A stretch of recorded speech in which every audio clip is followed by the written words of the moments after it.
it's your boy Davidoff. So El Camino is a Breaking Bad movie that takes place just after Breaking Bad. So there will be spoilers for Breaking Bad in this, but not for El Camino. So it's a non-spoiler review, but it will spoil partly Breaking Bad. So if you haven't seen the show, first of all, what are you doing? Second, what are you doing? Third, what are you doing here watching this video? Fourth, go and watch the show right now. The 5 seasons are a masterpiece of a show. Go and watch Breaking Bad right now, then watch El Camino after that, and watch Better Call Saul as well, then come back to this video. You don't actually need to watch Better Call Saul for this review, but like, you can watch it. It's a great show. I recommend it if you haven't seen that one. It's a damn underrated show, and it's a really good show, just so you know. So El Camino, basically in Breaking Bad, different characters get their endings, they get their fates. Walt dies at the end, Mike gets killed. So you see what happens to Saul in like Better Call Saul. Like you get glimpses of the future. Basically, it's a prequel show, but like you get scenes of the future, like where he ends up, sort of. So there's that as well. So other main characters, they get endings. But for Jesse Pinkman, we just know he gets away. At the end of Breaking Bad, he gets away. That's all we know. We don't know how he gets away, what happens. And this movie's about what happens after he gets away. Like, how does his life go? How does he get away? What happens to him straight after they find Walt when he died in the episode? So yeah, this is basically giving Jesse Pinkman an ending. That's all it is. It's ending his story arc. He had a story arc already in the show. He had a great story arc in the show, but this, I think, adds more to the story arc. And I think, like, even though the show did not need this movie still added to the show without adding to it, if that makes sense. What I mean by that is, the show doesn't need this ending. Like, Jesse Pinkman's ending in Breaking Bad is fine as it is. It doesn't need this movie. Having said that, this movie adds to the show because it tells you what happens to Jesse Pinkman. I like the way it's filmed as well.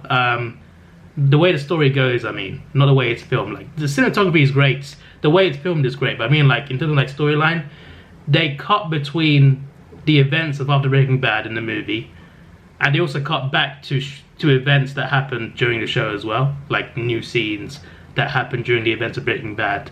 So that's pretty interesting. You get to see more bits about how it was captured, what happened when he was captured, etc. There's a lot of new details, which is good to see. So you get like flash forward, flashback, flash forward, flashback. And what you also get is you get to see him having conversations with certain characters from the show. Not going to say who, but there's characters from the show that he has conversations with during the events of Breaking Bad. So not after, during the events. So these are like flashbacks.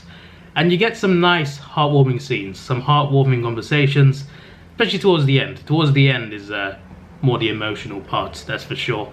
But I like how they did it. I like how they like did these conversations.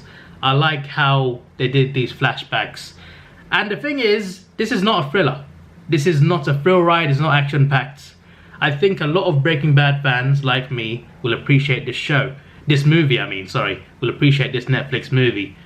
But there will be a fair few who will be underwhelmed by it, because it's not intense. It is quite intense at times, but it's not action-packed. It's not insane. It's not thrilling. But what it does is give an ending to Jesse Pinkman, and I think a lot of fans will appreciate it because of the way it ends for him. And I think that even though a lot of people will be underwhelmed, I still think this movie was good, and I think it did its job. Like, what I wanted from the show is give him more of a storyline, more of an ending, and that's what they gave him. One thing though, the main issue I had, there's a moment when there's 2 characters, right? There's 2 characters, and one character is about to kill the other one, and it's like point blank, and for some reason he doesn't even hurt him. And I was just like,